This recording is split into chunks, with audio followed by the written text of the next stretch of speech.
Hello, everybody. So, welcome to Hot Topics in Real Estate today. I'm Holly Amato, real estate specialist, and today I really wanted to jump on and discuss what is going on in real estate. So, unless you're living under a rock, you more than likely heard that there was that big $428 million settlement with NAR, the National Association of Realtors. So I think the news jumped right on that whole story and wanted to maybe be the first to break it because it's a big deal when attorneys are able to come together and basically kind of come in and disrupt the real estate industry and have a say in how business is conducted and potentially have some change come about. So unfortunately, the news got it wrong. A lot of the information that I saw, it was like just ignorance on fire. It really wasn't a true representation of what's going on because the truth is, it's not all bad. At first, it would seem like agents would be really upset about this, but good agents who are actually doing good business are not. We're not upset about it at all. In fact, I'm kind of relieved. And I'm going to go through some of what happened, not all of it, because there's kind of a lot involved, but I'm going to make it pretty simple. And in order to do that, I'm going to tell you a little story. Okay. So historically, the way real estate happens is most of the time, sellers typically would pay the commissions on the real estate transactions to both agents, not only to their agent, also called the listing agent, but to the buyer's agent, okay? And there's a lot of reasons why that was done that way, but the biggest one, and what makes sense, I think everybody will be able to kind of understand, is that financially, when buyers are looking to pull together a down payment and all of the mortgage closing costs, they have to pay tax prorations and taxes back to the seller. There's a lot of fees involved. And of course, sellers want buyers that are able to, pay their price, right? So they want to be able to ask what they want to ask for their home, and they would like to get it. So in how we did things traditionally, the seller, what I would tell my buyers is the same thing that I'm going to tell my buyers now. I'm just going to use a little bit of a different verbiage, which we'll get to. But basically, I would let buyers know, hey, this is my brokerage commission as your buyer's agent. And by the way, most of the time, sellers will pay most or maybe even all of that commission. So you don't have to pay it at all. However, if the seller's not paying the commission, I'll let you know, because essentially that's your responsibility then. Because of course, real estate agents deserve to get paid just like everybody else. We actually don't work for free. We have to get paid somehow. So in what happened, to my understanding, there was a group of people that came together that were upset. I think probably they came across some realtors that were not doing good business. They didn't inform them properly. They made them feel like as sellers, they had to pay the buyer side commission, which of course you never have to. It's just, again, what's traditionally done.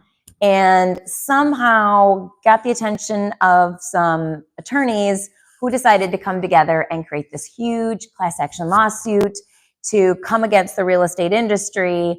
And at the end of the day, the big winners here are the attorneys. They won a huge amount of money, and guess where it's going? Most of it's going to them. The rest of it, I think I heard there's like not much that's going to sellers who were part of this class action. They're not going to get much. Like, I'm not even going to quote it because I heard some figures and don't want to get it wrong, but I'll tell you, they wouldn't even probably be able to get a couple Starbucks coffee off of what they're going to each get. So the big winners are the attorneys, which is no surprise. There's no surprise in that because, again, they wanted to, it's a big, huge money maker, number one. And number two, you're going to make a big name for yourself. You went up against the real estate industry and you changed it. You got this big settlement from the National Association of Realtors. So let's now talk about what this means. What it means today is that starting mid-July of 2024, and it can start as soon as it wants to, really, but the changes that we're going to see on the MLS are going to take place in July. And what that's going to look like is there will no longer be an offer of compensation for a buyer's agent listed on the MLS, the multi-listing system, which is where realtors will upload their listings so that people who are working with a buyer's agent will get an email and they're already on the system and they'll say, hey, this house just listed and you have all the criteria that you have matches this house. So there's not going to be an offer of compensation. What we have heard is that sellers will be able to offer what we call concessions to the buyer, concessions that can go toward their closing costs. So let me define concession for you really quickly.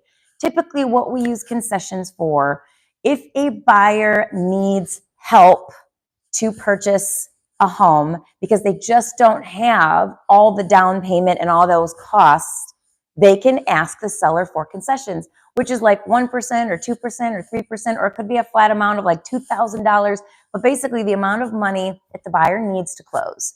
And essentially, the seller is giving that concession at the table when they close. So let's say the house is under contract for $500,000, and let's say that the buyer asked for 3% in concessions. That means at the table, the seller is essentially giving the buyer $15,000 of their proceeds to go toward their closing costs so that they can close and they can buy the house.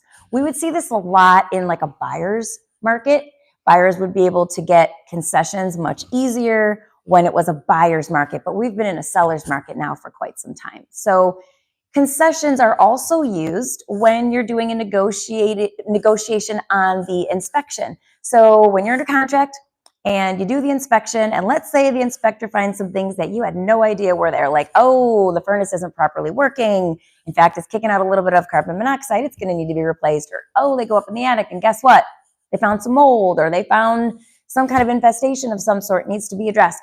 So then the buyer's agent is actually able to go back and have the listing agent speak to the seller about some concessions so that the buyer can get the work done that needs to be done on the home once it's purchased. Okay, that's usually how we have used concessions in the past.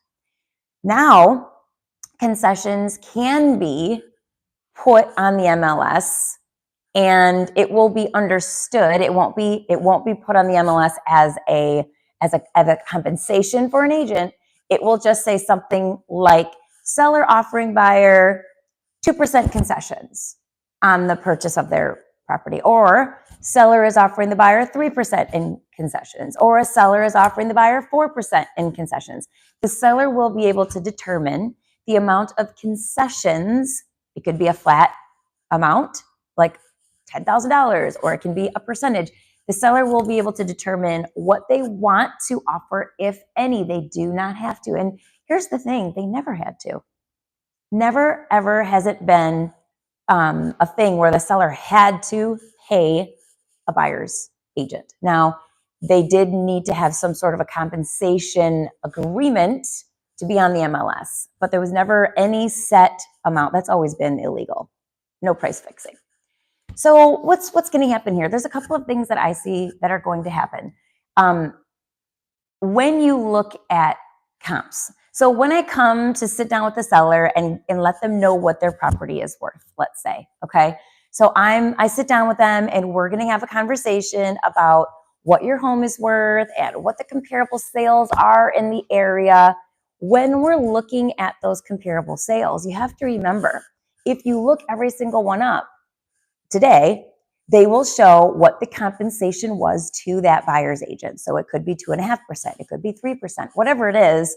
That is part of that comp because that was taken into account. That seller paid that commission to the buyer's agent. So if pricing is here and it's taking into account that sellers were in fact paying buyer's agents, when you look at a seller that now potentially says, you know what, I don't want to pay a buyer's agent. I want the buyer's agent to cover that themselves.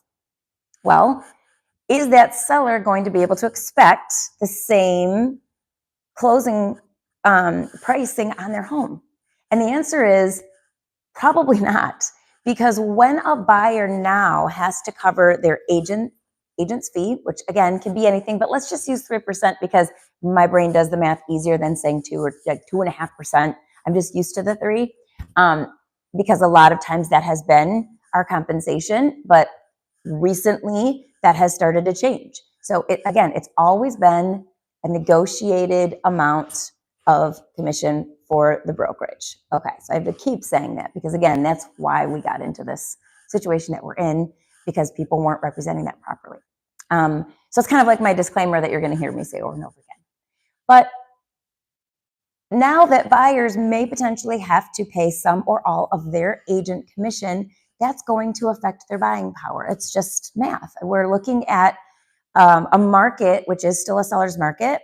We're looking at pricing being still up much higher than we've seen. And we're also looking at a rate that recently, last year in 2023, it just kept going up.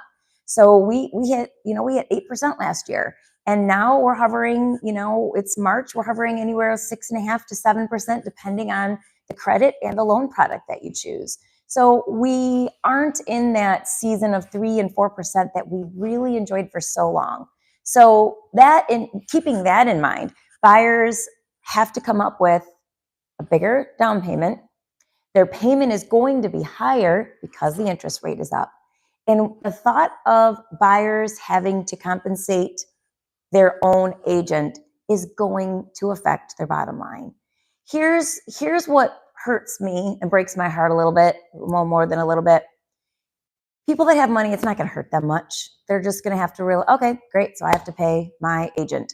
Will that affect what they offer to the seller? Probably. It likely will, because they're going to know that a lot of the comps, like I just went over, were taking into account that they were paying that commission. If they start not paying the commission, it's going to be something that buyers consider when they are thoughtfully coming up with what they're going to offer on a property. But if you have money, it'll affect you, but you'll still be able to get a house. Here's what is sad about it. Buyers who don't have that extra cash, buyers who may be working through programs like MISHDA here in Michigan. That's our Michigan down payment assistance program, which helps buyers, again, who need to come up with that down payment. It's like a secondary grant that they're able to get, monies to help them to be able to enter the world of home ownership. It's kind of like a way to make it the playing field kind of leveled out for them. And it's a great program. And without that program, there's a lot of buyers who would not be able to buy, okay? Especially in a market where the rate just kept going up. So coupled with the buyers sitting down with an agent and the agent telling them, here's the thing, there are going to be listings where the seller is going to offer concessions toward your purchase for you. We just don't know what the concessions will be. There are going to be some situations where the sellers may not be. However, this is my commission as your agent. This is my brokerage commission. This is what we charge to be your agent. And this is your responsibility. Okay? That's going to be a hard pill to swallow for many buyers who have been diligently working to clean up their credit, to really try to get that down payment together so that they can enter the lovely world of home ownership. So what we know now is we have to, and I'm sure that Fannie Mae and Freddie Mac, the mortgage industry is going to be working in tandem with the real estate professionals, because we're going to have a product where buyers who need help are able to get it. And I don't know that they're going to fund, meaning roll in the cost of that buyer's agent for the buyer. I don't know if they're going to do that. I don't know if that's something they'll even consider. But that's one option people have been kicking around, is will the mortgage industry be able to absorb some of that? Or will we really need to be more strategic with sitting down with our sellers and saying, here's the thing.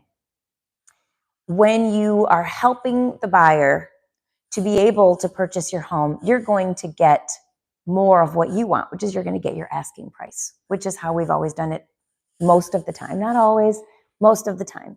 If you're on the MLS, typically there's a compensation being offered to an agent. So I think the real conversation is going to need to be between agents and sellers. And if you're watching this right now, you're probably one of a couple different groups of people. Maybe you're an agent, you might be newer, or you might not be newer, you just might be like upside down, and maybe your brokerage isn't addressing this issue and you're kind of wondering what's going to happen. Or you're a buyer or a seller and you're looking to enter the market and you want to know how this is going to affect you. So again, the rules technically aren't really changing. It's just being spelled out better, and the way that we conduct business is changing. So here's what I'm excited about. When you work with a buyer, you are required to give them what we call real estate disclosures, agency disclosures. You're letting the buyer know what a real estate agent is and what capacity you are working with them as. So if I'm under a buyer contract with my buyer, then I am a buyer's agent. If I am showing a buyer houses, this is pre-July, and I don't have a contract with that buyer, I am actually a seller's agent because I don't have a buyer agency contract signed by my buyer saying, yes, Holly Amato is my agent. Okay. So I'm essentially working for the seller, and I am just opening the door, taking the buyer for showings, but I'm not really able to provide any information that may not paint the seller's position in a bright light. Only when that buyer decides to hire me as a buyer's agent am I able to do that. That's essentially how the agency works. So what this settlement has done, one huge change, is that we will not be able to show buyers homes without an agency in place and that buyer contract, which spells out to the buyer exactly what our relationship is and the responsibility of that buyer to cover the brokerage commission, and it will spell out what that commission is. If you ask me, this should have been done a long time ago, because you have so many people running to show houses and sellers are preparing their homes and leaving their homes, and these buyers might not even be pre-approved. At the very least, agents are supposed to have a pre-approval letter from the lender and a conversation to determine that, yes, this buyer is pre-approved. This buyer can purchase that home that you're going to show them. So it's kind of like, it's fair to everybody, right? The seller's not wasting their time leaving their home, taking the kids out, missing dinner time together and having to hurry up and clean the house and maybe get them in later for bedtime just because somebody wanted to come see it if they're not even pre-approved. So this will change how, I don't want to use names, but there are different, let's say, portals that people can go to check out houses that are not the MLS. And these portals have been known to offer leads to agents, and their rules are, you're going to get a phone call, you're going to answer the phone, and we're going to connect you to a buyer. However, we're going to be listening into that call. You're not allowed to ask that buyer if they're pre-approved. Oh, that's a big no-no. You can get kicked out for that. And there's 3 things you're going to do. You're just going to, be pleasant, introduce yourself, make that quick rapport. You're going to verify the address of the property that they are interested in, and you're going to set the appointment and go show the house. This is, first of all, this is scary when you actually think about it, the world that we live in. A perfect stranger, you're just going to meet them in a house that's vacant. Nobody's going to be in there except the furniture. And you're going to show them this house without even knowing who they are. Run and show them a house. Not even a pre-approval letter. So this, at the very least, this isn't a safe practice. This is not what we would consider best practice in the real estate industry, but this is what has evolved because you get some of these money-hungry companies who want to make money on leads and have such a household name that everybody knows that now they kind of hold a lot of the power and you have to run under their system. So essentially, by NAR settling and by putting these things in place, it does protect agents from having to do that, because it's going to make it, you won't even be allowed to do that. Agents that do that would be breaking, our fiduciary with what we do as agents. We hold a license for a reason. That's going to be a rule, like a law for real estate agents. You can't go show a house if you don't have that buyer agency disclosure, as well as a contract in place with that buyer, which spells out exactly what the relationship looks like and what the responsibility is of that buyer when it comes to commission. So in that respect, I think it's great. I think our industry needed that. I've always done that myself. And I don't think that anyone should be upset about that. Except maybe people who don't want to commit to a real estate agent and just think we work for free and just want to call you and have you run and show a house, and then maybe call someone else and have them show a house. I mean, that's just, let's be honest, that's rude. It's not fair. I don't think anybody works for free, and it's not fair to do that to somebody. So it will cut down on that, because we can no longer do that. Even if someone asks us to, we can't do it. Our licensing prohibits us from doing that. That's going to be considered bad practice. So I'm excited about that. That to me couldn't be more timely and something that our industry desperately needs. And I'm sure there's going to be workarounds for that. These big companies that are making all this money, charging 35% for a referral fee, are going to try and find a way around it. They're going to try and put something in place where they can still do what they're doing, but at least it's going to mitigate some of that. I call it just being a firefighter. We're not firefighters. We're real estate agents. We don't run, firefighters run to put out fires. We don't have to put out fires. If you'd like to see a home, if you're a buyer that wants to enter the market, you need to speak to a licensed real estate agent who knows what they're doing, who can sit down with you and go through the process, who can answer all of your questions, and who you feel like you have a really good rapport with. It's a really important relationship. And you also want that agent to have good relationships with other agents. Because, of course, getting an offer accepted with the listing agent is a fine art. And you definitely want to make sure that you have a good reputation in the industry and that you get along and you play nice in the sandbox with everybody.